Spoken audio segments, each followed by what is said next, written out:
Waste பண்ணாமல் கொஞ்சோண்டு எடுக்கணும், வாழ வைக்கணும்.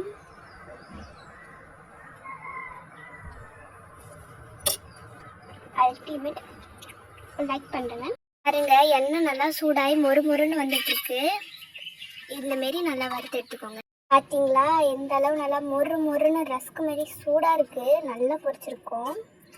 இப்போ அதே வனம் வச்சு ஹல்வா கொஞ்சம் தண்ணி வச்சு இந்த பிரெட்டெல்லாம் அமுக்கி எடுத்துக்கலாம். நல்லா நம்ம குத்திக்கோங்க.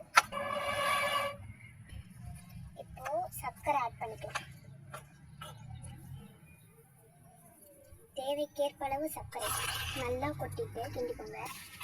நெய் அப்படியே ஊற்றிக்கோங்க.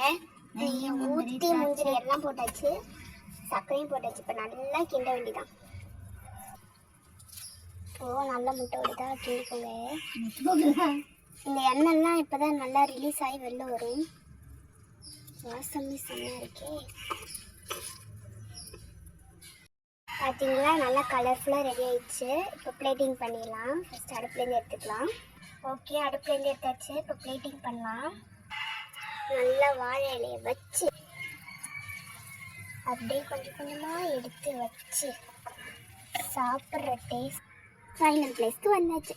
டேஸ்டிங் எப்படி இருக்குன்னு பார்ப்போமா?